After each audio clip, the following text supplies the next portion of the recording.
is another gay horror pod with Stuart Ross and Jesse Tevitt. Censure. Is that better? Censure. Let's I've find our censored censors, myself. ladies. Let's find our censors. I'm on wheels. I need to find my censor. Right. Oh, wait. Let me put myself back on Do Not Disturb because I took myself off in case anyone had trouble getting in. Oh, I never But did that. Thank you for people- saying that. Wait, I have People a from dumb work question. are emailing me. So I have a dumb question. Do you have a question? I have a question, as I do every episode. What does personal mean? You know, when you're looking at Do Not Disturb, personal, sleep, reduce interruptions. I don't know what personal means, and I'm somehow always on it. And I'm not sure what that means. Is that just the default and they just wanted to be creative and not say normal? Maybe. That seems like an People are Apple doing thing. too much. I've never Yeah, I once don't- thought about it. I'm a green text, so I'm so sorry. I don't live that life. Wait. Okay, good you're looking for at you. me and you think that I would be an iPhone user. Like, let's just people want to talk about Good. alternative drag. I'm like, no, I'm an Android That's- user. Yeah, Honestly- and you heard it here first. The Ciara Myst is an Android user. That's It's why Discord iconic. said she would kick me out of the group chat. She was like, it's just because if we didn't have Ciara and Mandy, we could just be on the iPhone. And I was like, How many? well, I started the group chat, so. Yeah. Well, and joke's on her. You can't kick a green text out of a group chat. Hello. Oh, really? You I can't. You didn't can know only that. kick iPhone users out of group chat. Wait, Ciara, how often do you get blowback for that? Are your friends always like green text pissing me off? Like I can't, because I would love an Android, to be honest with you.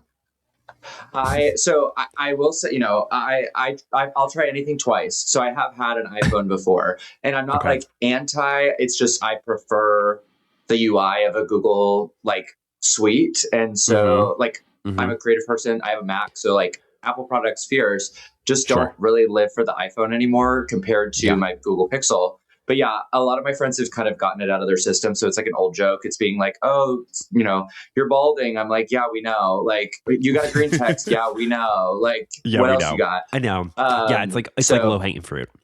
Well, that It was, is, and but we yeah, used to make fun of our friend for having a Google Pixel, and then he got an iPhone, and then we discovered that we had always used his camera for group pictures because it was the better camera, and then we couldn't have the great pictures anymore. My The sacrifices You know you what? make for simplifying your text messages.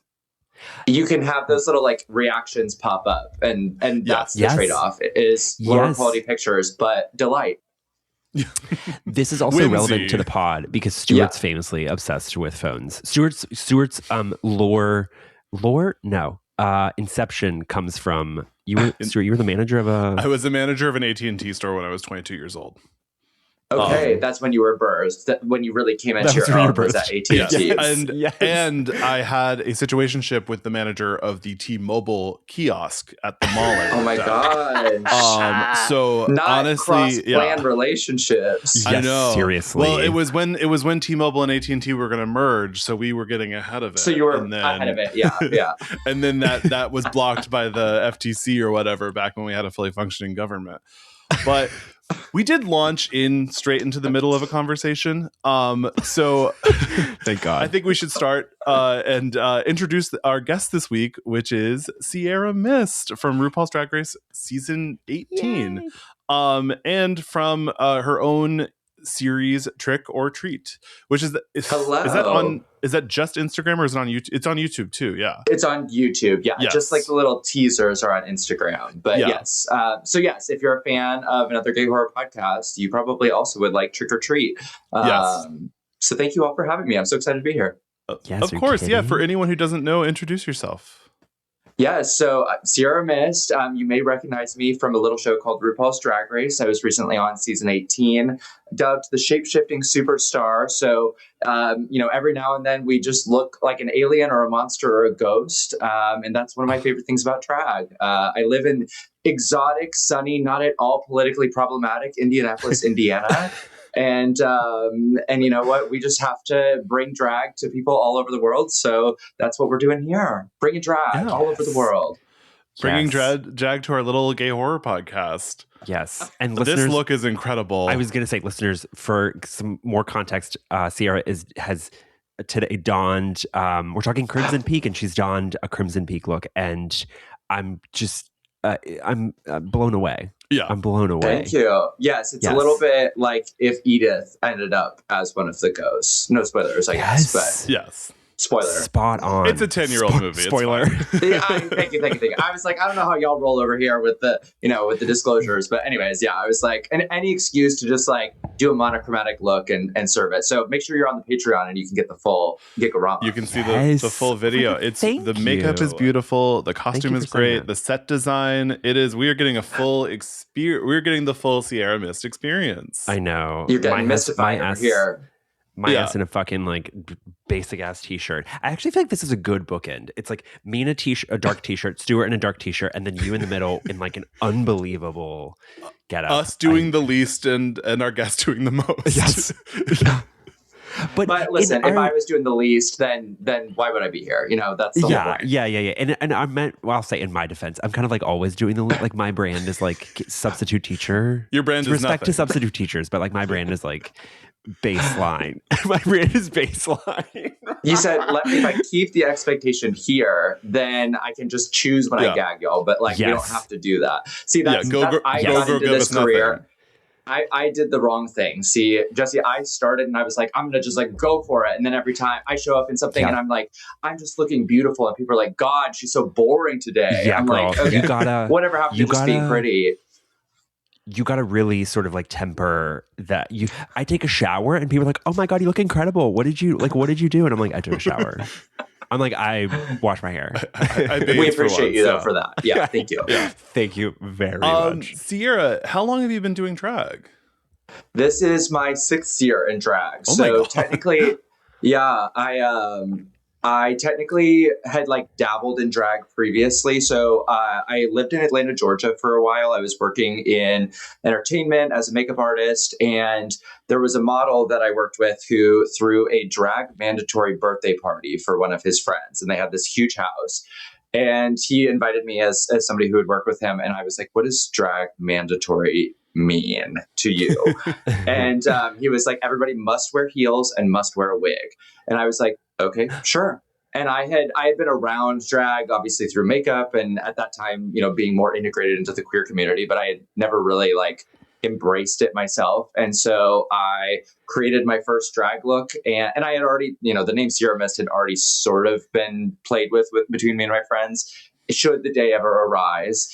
And of course it was going to. And so I won like $200 or $300 as best dressed at that first, that drag birthday party, whatever. And then fast forward now, I find out that that model, shout out to Kamal, was hosting viewing parties all season. And the theme of the viewing party was big lips. So anytime you came to the party, you had to have something on that had lips, or you had to draw big lips on yourself.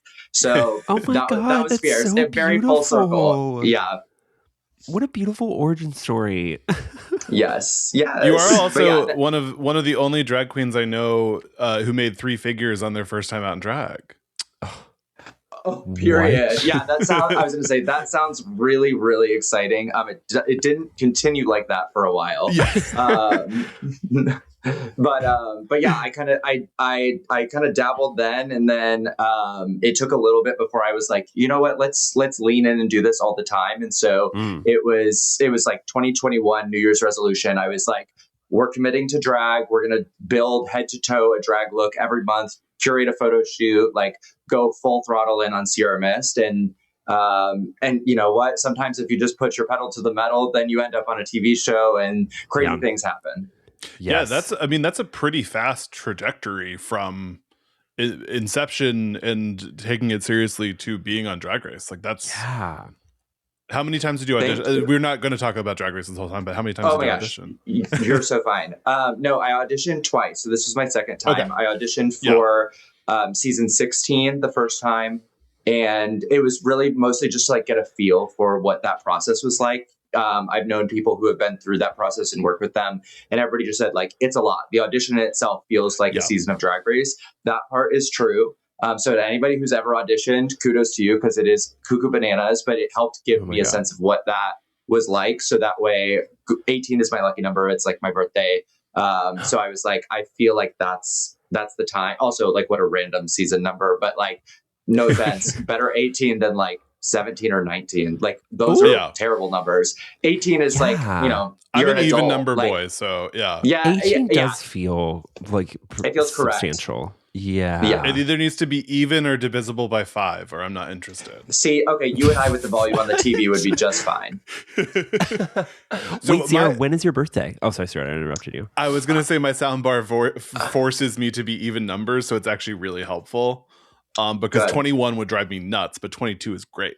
22 is not the worst number that it could be, but there are better numbers for sure. My birthday, Jesse, is August 18th. I listened to y'all's Substance review a little bit ago, and I was like, wait, what do you mean y'all are not deep into astrology lore? Because we were explaining. Well, I feel like Stuart's more into it than I am. I'm just really like, what's going on? Like, when the longer we get into it, the more I realize I talk about astrology on this podcast. But the issue is I'm a Cancer Leo. And I know a lot about a few signs. Sure. So like, I'm very attracted to Aries. I'm very attracted to Scorpios. My mom's a Scorpio. My husband's a Scorpio. My best friend's a Scorpio. My brother and another one of my best friends are Aries. So I know a lot about those signs, but then you get into like the Capricorns and I'm like, I don't. That's still a lot. Ciara, you're into astrology? Yeah, we're pretty witchy in our house. I mean, this is not just a costume. And so you're like, I slept in this. I woke up in this. I literally just put on some chapstick and call it a day. No, so we're kind of entrenched in that. So that's Michelle Visage and I got along very well talking about things like that because she is also famously very witchy. So I'm a Leo sun, Aries rising, and a Virgo moon, which means I love to be big, creative, and messy. People think that I'm arrogant and standoffish, but I'm not. And then on the inside, I'm like, everything must be perfect. That's the Virgo in you, keeping you on track. Yeah, helps keep me organized and good at drag. So I the duality of being like a bisexual businesswoman and an artist really just those things work well.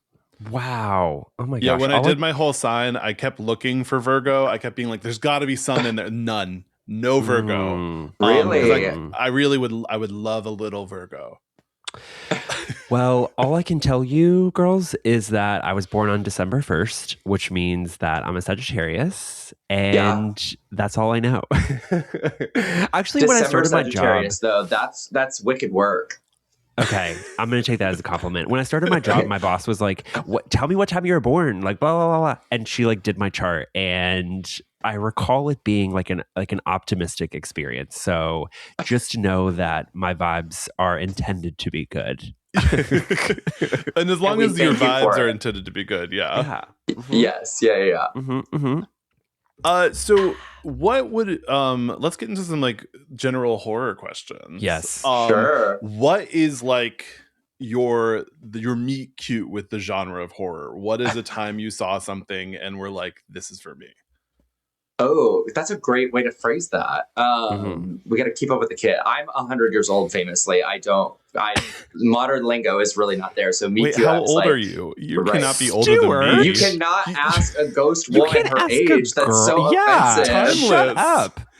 I just hate when people are like, I'm 100 years old and they're like 31. And then I'm like, well, I'm 37. So back off. No, I'm 32, but internally... Don't tell me how old you are. You don't have to. Cut it. No, I just am like famously like people. Anyways, chronically millennial, and I live for it. But you know what? You can't fix me. So I think there's like a couple of key touch points that like started to sprinkle me along. The first is like I used to scare myself in Blockbuster, like looking at the horror movies because my parents were not horror movie people, so we did not grow up with horror. But I loved Goosebumps, Scary Stories to Tell in the Dark. So like as a kid, I could tell I was drawn to it, but I would literally like go through the aisles of Blockbuster, look at the covers of the scary movies, and scare myself. So I was always attracted to that, and I think a lot of that came from. My parents are big into Halloween, not like over the top like we are now, but I think they're just very festive, creative people. And Halloween, like they would set up sometimes a haunted house like in our garage. and it was like props and pop outs and all this. And so I think it just taught me like there's fun in being scared, and it's fun to transform and play dress up. So all of that, funnels itself eventually into drag. But I think it just made me realize like, oh, there's play in the world of being scared, and Goosebumps really, I think, was part of that, along with just like, edging myself a little bit with the blockbuster scares before I was brave enough to watch. And then there was a show when I was a kid called Beetleborgs. I don't know if that's on the radar here. Okay, anyways, it's like kind of Power Rangers adjacent. It's Power Rangers adjacent. But these, long story short, these kids, they find a ghost in this haunted mansion, and they wish to become their comic book heroes, which are these Beetleborgs. But in the mansion are all of these like sort of universal horror monster spin-offs. So there's like Dracula, Frankenstein, Wolfman, the Mummy. And so as a kid, I'm like watching these characters. And then as I grow up, it's like Scooby-Doo, it's Abbott and Costello. Like eventually the family-friendly versions of horror were sort of like all around me. So I was just prepped to dive into the real thing and be like, you know what, let's scare my pants off at this point. Yeah. Love it. Beetleborgs is kind of giving, I just Googled it. Little Monsters a little bit. It looks great. Yeah. Yeah. Yeah, the costumes are fierce. It's all on Tubi. Bitch. Tubi. Come on, Tubi. Tubi is an ally to the community. I know what I'm doing later today. Okay, the way that streaming services now, people will be like, what's it on? It's like, it's on Mubi, it's on Tubi, it's on Peacock, it's on Fubu, it's on, like, I'm like, we have lost language. It's like, it's just whatever sound you want to make, that's what it's streaming on. Yeah. You're so right. We have lost language. It's so just on true. Cluck Cluck Tea, the new app. Yeah. Yeah. It's just onomatopoeia. Yeah, wow. And I would pay, $3.99 for it. Yeah. Yeah. As long as there's no commercials. Yes. I feel like my subscriptions to streaming services have just taken on a life of their own, and I'm like, whatever. Like it's just like a bullet that I'm biting. Like AMC A-List raised their prices recently. I'm like, you know what, whatever. Whatever. Yeah. How am I going to see The Mummy? I was going to say, it's part of your work though. So like there's got to be a write-off in there somewhere. Yeah. You're right. I'm so bad at taxes. I just did them like at the last minute, and I was like, okay, whatever. I should really write off A-List. Okay. I should really figure out how to do my taxes, but not this evolving into a taxes conversation. Yeah, that's my fault. To the I'm so IRS sorry. listening, everybody here is really good at their taxes. Yes. The IRS, famously a fan of this podcast. Yeah. I saw your subscriber list, and they were like at least number 3. Yes. Yes. Yep. So what would be like a go-to comfort horror movie for you? Okay. I think it varies a little bit based like seasonally, perhaps. There was a period of time where I was falling asleep to Scream 2. So that makes me feel like a sociopath when I say it out loud, though. No, Scream 2 is comfortable. Yeah. I was like, I really like if we're talking about flavors of horror, self-aware or like horror comedy, and like that has enough of the Scream franchise in general. I'm a big fan of, but yeah, that one I enjoyed that one a lot. So that one was on repeat. Recently, it's been like Prey, the new like Predator. Ooh. I mean, it's not the newest one, but I really like how that one is. And it's horror adjacent. It's like action, sci-fi, thriller, whatever. So Survival. I like that it's that. Gremlins, I watch every single year. That is a Christmas movie first and a horror movie second, but like love it. And then Carrie, which like I reference on Drag Race. I could do a whole monologue about Carrie and how special it is to me, but like I've watched many an iteration of Carrie. I'm very interested in what Mike Flanagan's Carrie is going to look like. Yeah, me too. I was just going to say, I'm very excited. Yeah. And so anyways, some Heather Graham. An exhaustive list. Hello. Yeah. Bring her back. That's a great list. Oh my gosh. Wait, I got to say, Gremlins or Gremlins 2? Which are you, if you had to choose one, which are you? Gremlins. Yeah. Gremlins 2, like, it is camp, is drag, is humor. Yeah. If I'm wanting to watch a movie that I will actually enjoy, it's going to be Gremlins. Okay, copy. I just the spider in that tower Yes. just gets me every time. I'm like, oh my god. Yeah, no shade to people who are so Gremlins scary. 2 fans. That's fierce. You're probably on, you're on the queer spectrum for sure. Yes, yeah, definitely. But Gremlins is just a movie you can like put a blanket on, put some like tea in a cup, Yes. and just like cozy watch Gremlins. Yes. Get your life. Yeah. Ciara, And the you're in a safe soundtrack space just like because gets me together. yes, you're in a safe space because our asses are falling asleep to like Hostel Part 2, or my ass is falling asleep to like Hostel Part 2. Speak for yourself. So, yeah, So you have My trauma. ass is Okay, a got it. feminist manifesto, girls. Let me tell you that right now. My it's ass great. is falling asleep to The Stepfather. So we're two You're in a different very people. safe space. Terry Yeah, exactly. We're fucked. Also, Prey, incredible Prey's choice. so good. Stuart and I were just talking about how also Badlands is like I this. love. I Yeah. feel like the Predator franchise is kind of doing what the Alien franchise wants to do.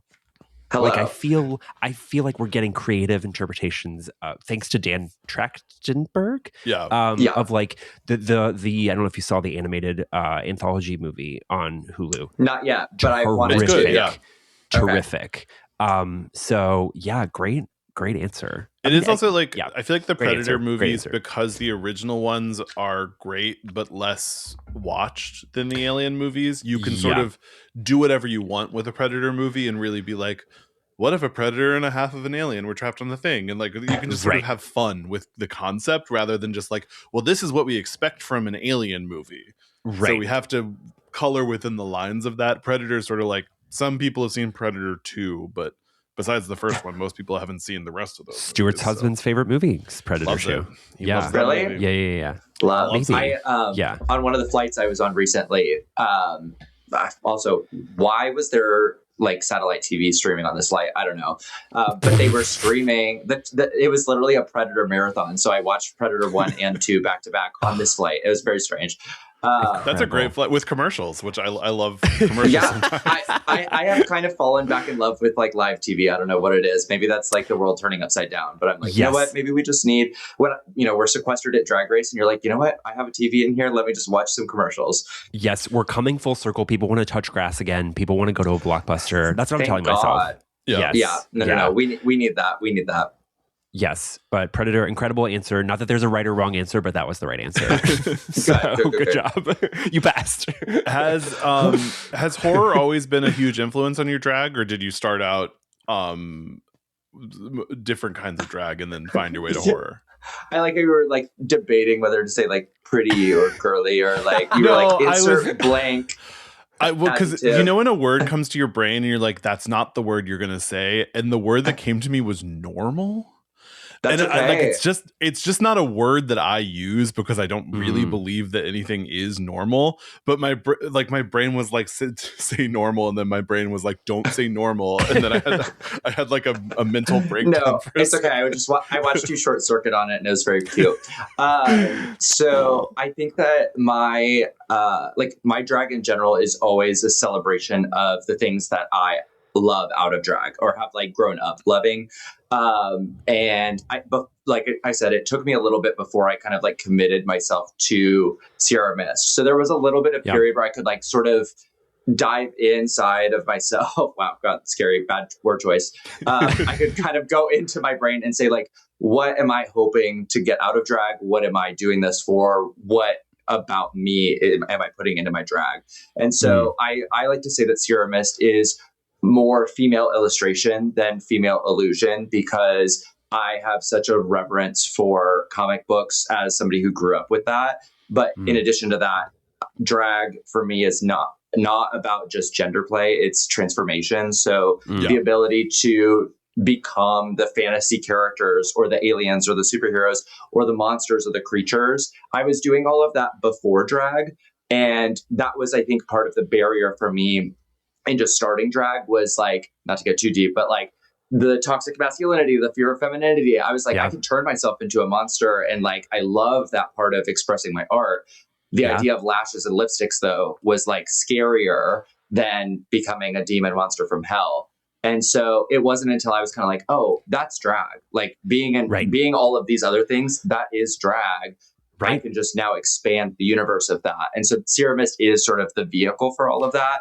So long answer, Yes. Yeah. It has always been a part of my drag. Incredible answer.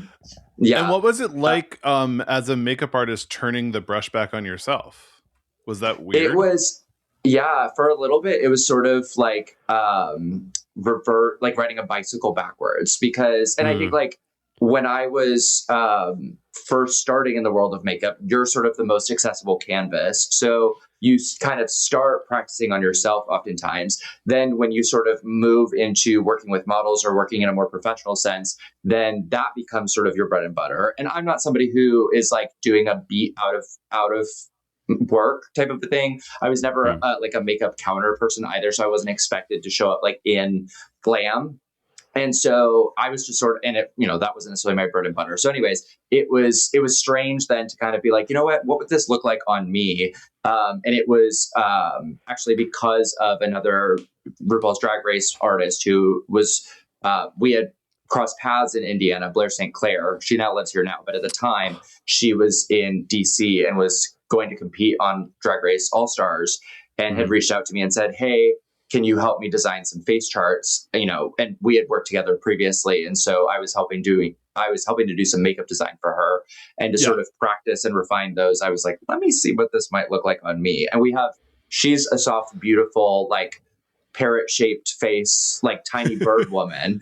And I'm, you know, a strong jaw, cartoon charactered man under all of this. And so the makeup didn't look quite the same, but I was like, you know what, maybe I'm not as afraid of eyelashes as I thought. Yeah. Wow. Also, tiny bird woman is an incredible description. and an apt description of Blair St. Clair. And one that I've decided that I want to aspire to in the last 20 seconds. Wow. As you should. Yeah, exactly. Wait, Sarah, I have a follow-up question. So you mentioned earlier your family, your parents were fans of Halloween and sort of decor.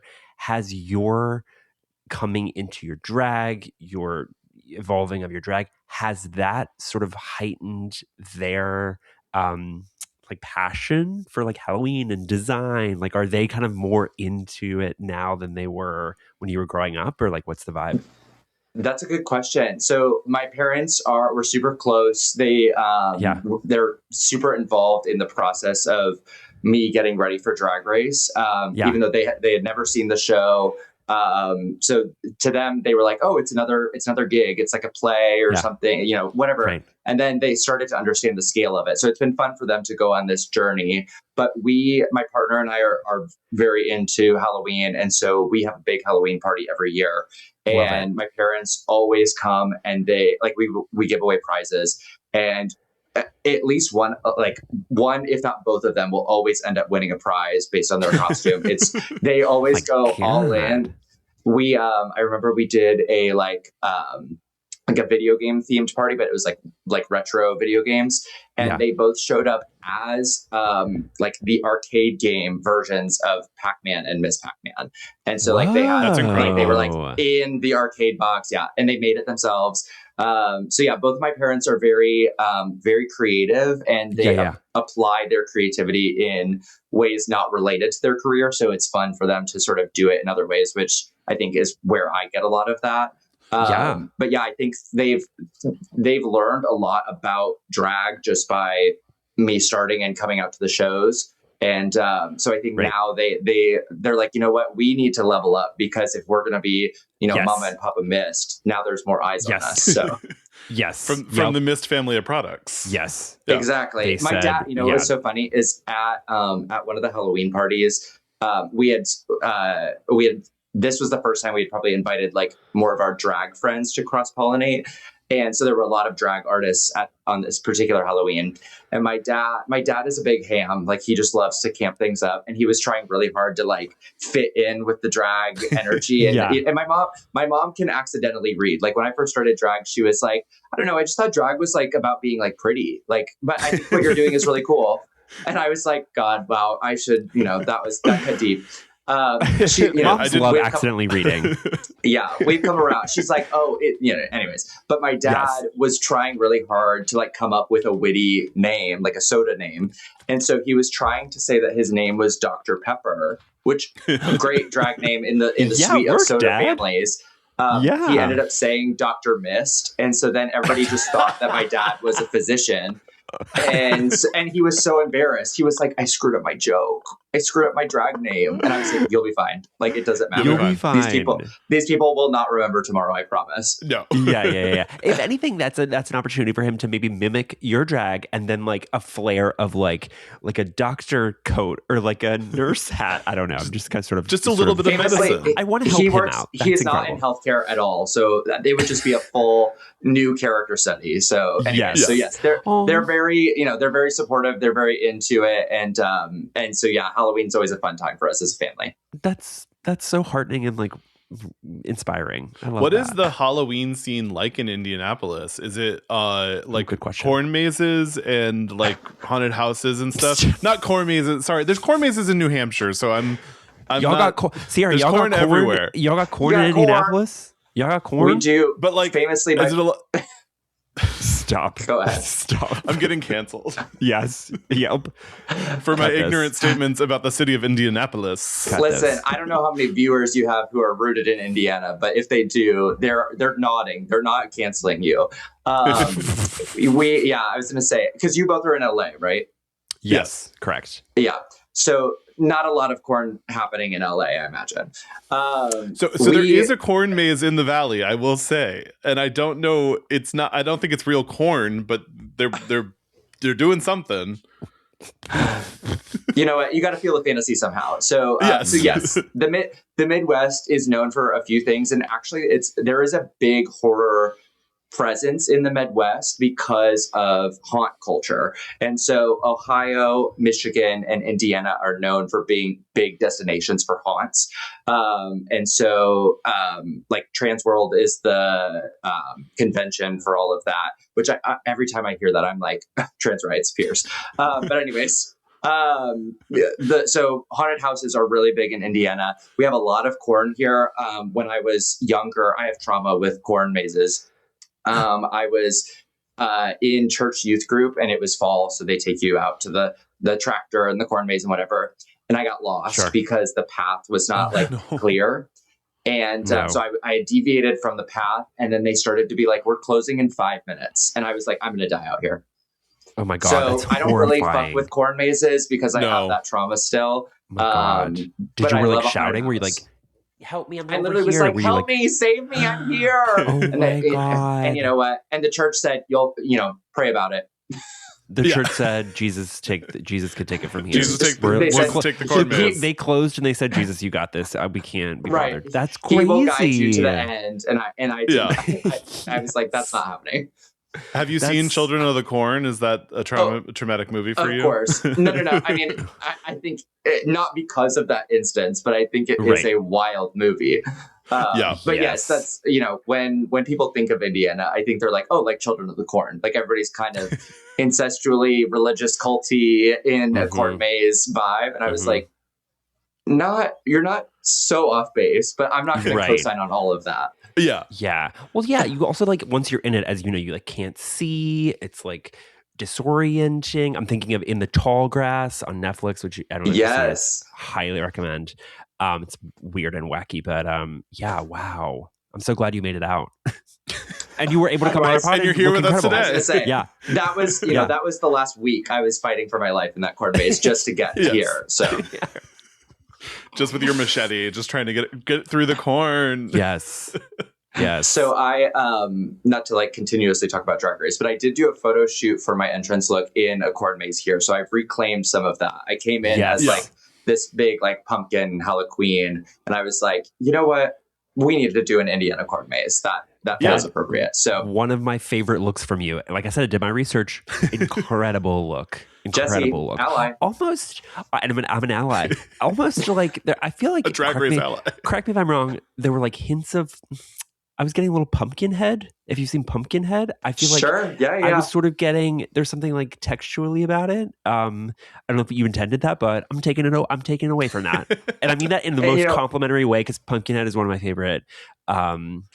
One of my favorite horror movies. It's such a good creature design too. Yes. Incredible creature design. Yeah. So bravo. Thank you, honey. not to take it negative, but what would be where are we going? One of your hottest horror takes or unpopular horror opinions? Oh yes. Oh, okay.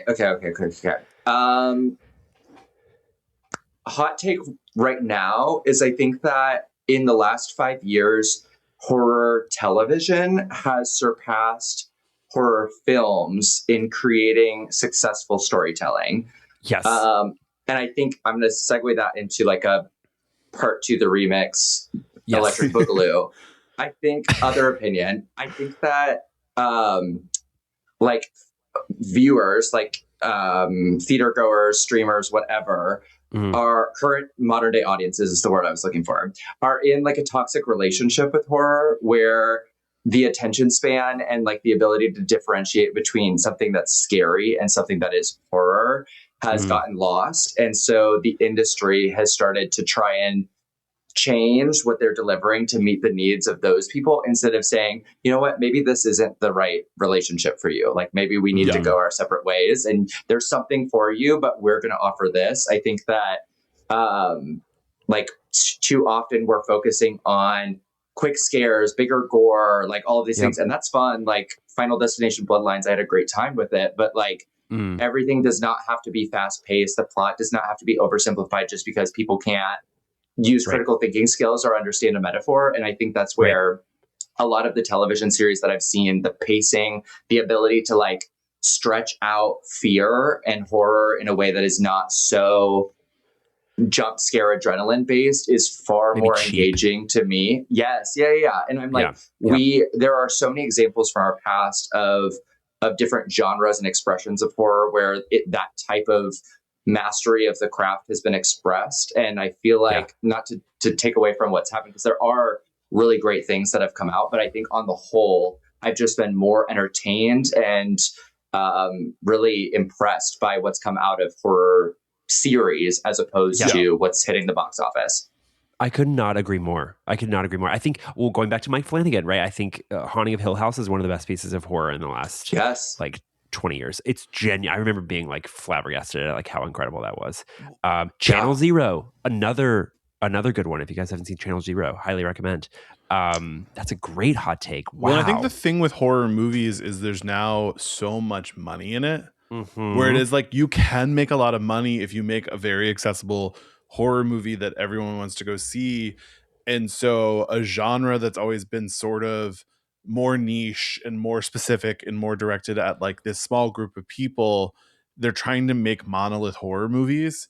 And like the issue with that is you lose like movies for freaks, movies for like movies that are gross, movies that are slow, movies that make you think a lot. And a lot of the stuff is becoming a little bit flatter, I think, which doesn't mean there's not great horror movies coming out. Right. But I think a lot of times there's a lot of movies that feel more like a product.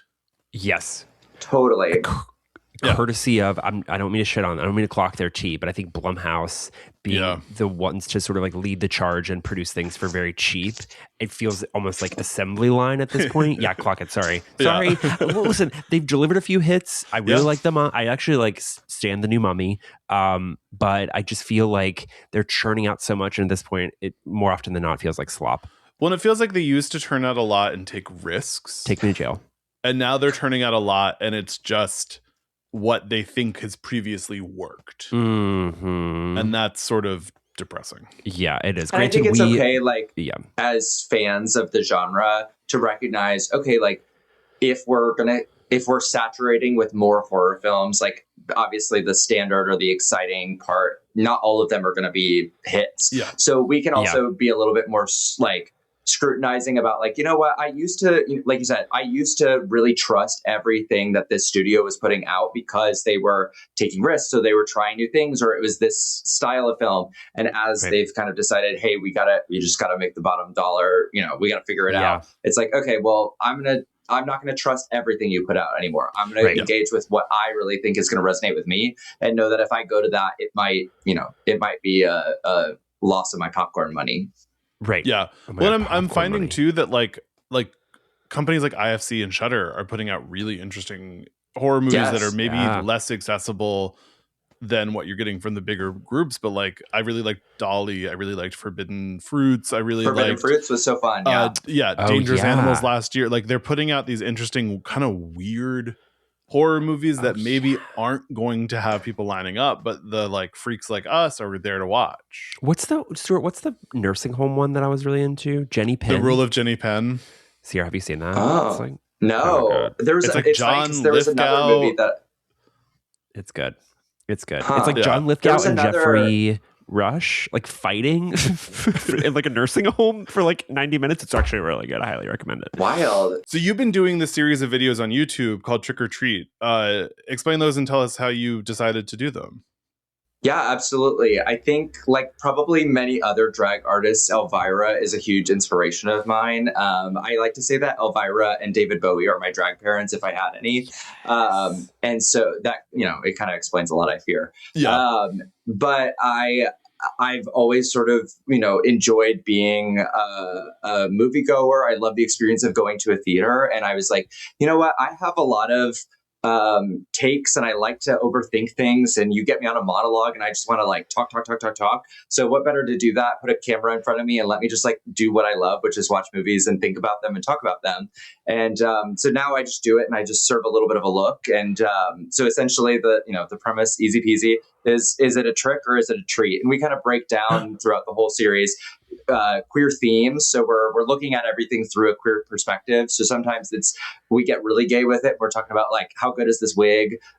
What were her shoes like? And most of the time it's like, what's the lighting? What's the character development? We're trying to be a little bit earnest with it, but also keep it, fun and fruity a bit, because there's so many different types. I'm sure you all understand this in the space of like film reviews. There's so many people who are obviously in that world. A lot of it is very like serious or targeted towards a certain people. And I was like, we can be that, but like the conversations that queer people are having about films are they talk about other things. We deviate. We make other connections, and we hear it differently. Like that's not to sidetrack too far, but I work with a group here in Indiana called Indie Drag Theater, and we put on drag versions of famous musicals or plays. And it's all queer casts. And so audiences have an opportunity oftentimes to hear songs or see shows in a way that maybe they didn't before. Because they're like, oh, like part of your world sounds different when it's coming from somebody who is queer, but I never heard how they heard it before.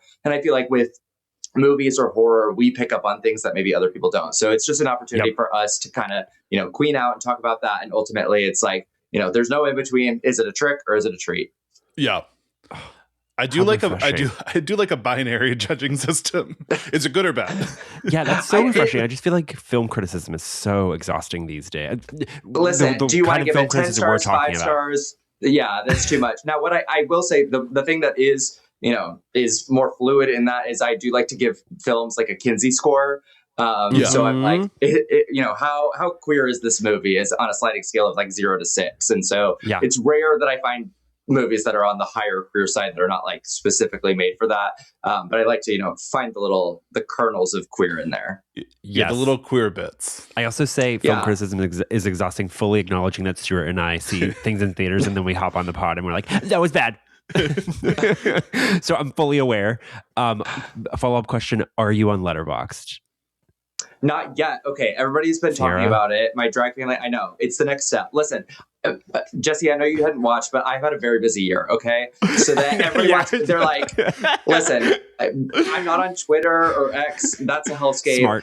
Smart. Making me do anything on TikTok is like, giving me a root canal. So like, we got, YouTube, Patreon, Instagram, those are my like safe spaces. So Letterboxd, I'm coming for you. Don't worry, it's on the list. But we don't often give context for time when something is recorded, especially if we're recording in advance. But we are recording this the Sunday after the airing of the RuPaul's Drag Race season 18 finale.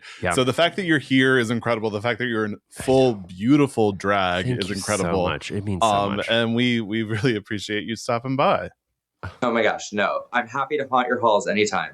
Thank you so much for joining us, Ciara Myst. Let everyone know where they can find you. Absolutely. You can find me on Instagram at _Ciara_Myst because we have to make it hard for everybody. Just remember, Ciara is spelled CIARAMYST. You can't go wrong. You'll find me on TikTok, YouTube. I put out videos, like we said, Trick or Treat is my horror review video. There's tons of makeup videos, how I make my drag. We're going to do all sorts of other kooky, crazy stuff. And it's been a treat. Thank you all for having me here. Yeah, and we are thankfully going to be joined by you again later this week as we continue our Hitchcock double feature month with our follow-up to Rebecca, which is Crimson Peak from 2015. So we'll see you later this week, everyone, and we'll see you later this week, Ciara Myst. Bye. Bye.